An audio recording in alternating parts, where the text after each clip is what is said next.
Come close. Run your fingers over the stones of this ancient city, these temples of worship and places of business, and picture them falling into desolation, just drifting sand and standing walls and vacant buildings. You can't take it with you where you're going, but someone who comes here in 5,000 years exploring might unearth a recording that tells the world your story. Some confabulation of words stored in a subterranean purgatory could well emerge to tell those who still dwell on Earth that you were born and that your works were worth reporting. Well, this is the first story, not the oldest told by troubadours, but the oldest in written form. Because who can say whether troubadours don't improve their sources? Of course the origins of this story are oral, but it was preserved for thousands of years in Akkadian verse tablets and Sumerian cuneiform, preserved like Cuban cigars in a humidor, so we can be sure that it's true to its source. Not a folk story transformed in 10,000 villages, but a relic of the ancient world, preserved with diligence, the oldest narrative that still exists, the Epic of Gilgamesh. When the gods created Gilgamesh, they gave him a perfect body, like Arnie when his films were still impressive, like Conan the Barbarian, physical brilliance, like sculpted steel as flesh. The gods endowed him with strength and courage and fine features. In terms of appearance, he was the first in line. Brad Pitt would have looked like a turd beside him. He was 1/3 mortal and 2/3 divine. And as an aside, I guess the Sumerians, when this poem was written, were not aware of chromosome division or Mendelian genetics. No organism that reproduces sexually is 2/3 of anything. Maybe they calculated paternity as a percentage of the number of men that the mother had been with before she got pregnant, which is the case with certain indigenous South American Indians, increasing the incentive for the men to collaborate on parental investment. But when the gods are involved, those calculations are irrelevant, because they're practically omnipotent, and Gilgamesh was a mortal man with 2/3 god genes. In the Sumerian catalog of kings, he's listed as the 5th ruler of Uruk after the flood came and washed away all things. So our story begins with Gilgamesh in charge of the peace and the people of Uruk not pleased. And why were they less than pleased? Because Gilgamesh was an extreme sex fiend. To put it simply, he deflowered every virgin and slept with the wife of every peasant and the daughter of every nobleman whenever he felt the urge. And for the people of Uruk, this was a heavy burden. In fact, the original version only says that the men found it a heavy burden, which begs the question, was the consent of these women earned, or did he just take it? My inclination is to stay with the basics. Nowhere is he referred to as Gilgamesh the rapist, which means he had game and the men were jealous haters. But don't these questions always plague men of status? Was he Bill Clinton-esque or Tiger Woods with the waitress, or was he Roman Polanski or Mike Tyson dangerous? I can't possibly say from these ancient pages, but I'd prefer to work with a sympathetic protagonist. So in my version, he gets the benefit of the doubt. Gilgamesh impressed the women with his physical prowess, but his sexual endowments were hateful to his people, so they huddled in their houses and prayed for relief to the gods, like, please, make him an equal. And the gods heard their pleas and created Enkidu. Enkidu was a wild man, Tarzan of the highlands. His body was covered in hair and fine mats. He knew nothing of civilization or finance, a feral child. He ran with the ibex and ate nothing but plants. Plus, he was massive. He had this habit of releasing animals from traps and snares whenever they got captured, and eventually one of the trappers ran back to the city to ask Gilgamesh for some answers. He said, there is this massive hairy man who keeps smashing the traps that we set in mountain pastures. He's either half animal or he's an animal rights activist, but either way I'm at my wit's end. Any suggestions? And Gilgamesh said, here's what you do. You go to Ishtar's temple and you get a prostitute. Now, Ishtar was the goddess of love and destruction too, and a priestesses offered free sex to the multitude. Maybe religion is something even Christopher Hitchens could have gotten into if that's what it offered you. So Gilgamesh said, yeah, you get this temple hoe, this child of pleasure, and you get her to go with you down to the watering hole, and you get her to take off her clothes. And this wild man, well, he won't be wild no more. Forgive the ebonic inflections, but I just always wanted to use the word hoe in an epic. Anyway, it happened exactly as Gilgamesh predicted.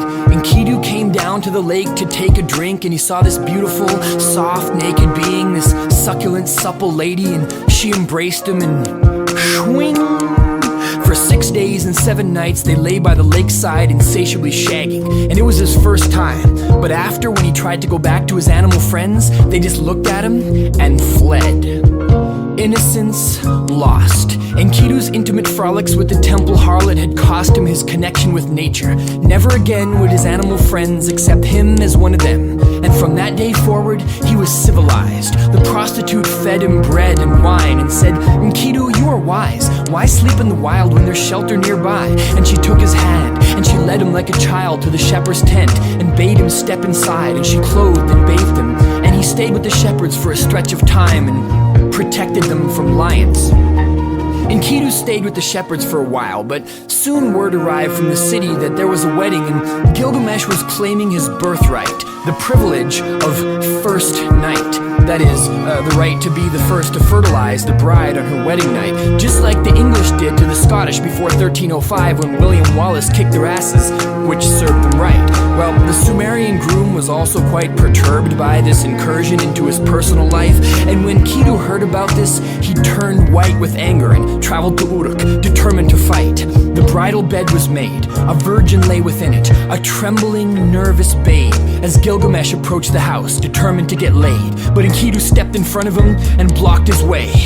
Clash of the Titans. Their grasps were like vice grips as they grappled and tightened their massive biceps, striving like angry bisons, each man trying to gain the upper hand on his rival. It was a wrestling match that cracked the keystones in the walls of Uruk and shook the ziggurats and the foundations of people's homes. But in the end, Enkidu was thrown. He paid his respects to Gilgamesh for besting him, and Gilgamesh was impressed that someone had even tested him because every man he'd ever met until then was estrogen, and from then on he treated Enkidu like his next of kin. Now Gilgamesh was obsessed with legacy building. He wanted his name to be etched on bricks and listed where the names of famous men are written, so they embarked on a campaign of adventurism. They traveled to the Lebanese hills, to the cedar forest, where they cut down trees and defeated the evil demon guardian, the protector of those sweet resources. Now, everyone tried to warn them off this quest. They said, "Don't go, the demon's jaws are death." When he says, "Hum baba, hum baba, hum baba," it's like he has napalm for breath. But no one could convince them to stop, because Gilgamesh believed that he was on a mission from God. And when they reached the demon, his defenses were weak. They overpowered him easily, and he fell to his knees, pleading like a refugee, like a fugitive in a spider hole, begging for his life. But they were icy cold. They executed him with 3 precise blows and turned their eyes towards home. Other adventures awaited. Ishtar tried to seduce Gilgamesh by offering herself to him naked, but he rejected her, and she flew into a jealous rage full of indignation. Determined to take vengeance, she released the bull of heaven, a personified drought, which they defeated with a sword strike, somehow. But Gilgamesh was really swelling with pride now, so the gods said, "Time to take this guy down." They took the side route. They knew that Enkidu was his Achilles heel, because he was the key to his feelings. So the gods decreed that Enkidu would soon cease to exist, and he fell into a deep sickness and had a feverish dream vision of life after death, in which he was a feathered wretch sitting in pitch darkness, staring ahead at an endless stretch of time.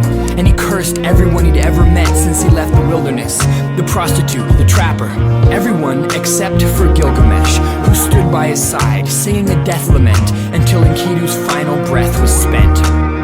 For the rest of this story, Gilgamesh is an emotional wreck in a state of perpetual mourning, on a desperate quest to try to make his flesh immortal. And it's interesting, but it isn't worth reporting. It's fragmented and repetitive, and it never really finishes, although it does contain a fascinating parallel with Genesis. Suffice to say, immortality eluded him, and he returned to Uruk in a state of disillusionment and lived out his life just like the rest of us do, by having children and making civic improvements. So he didn't live forever, but he did leave descendants, which means his genes probably make up 1/10 of 1/10 of 1% of 100,000 Middle Eastern residents. But this form of immortality is just divisive. And he left us his story, the Epic of Gilgamesh, which he chiseled into the walls of his city while building it. And it tells us that this human obsession with living forever in the face of certain death is something we've always wrestled with, which tells us something about what it is to be human. If immortality exists, then I guess you're listening to it. I guess you're listening to it. I guess you're listening to it.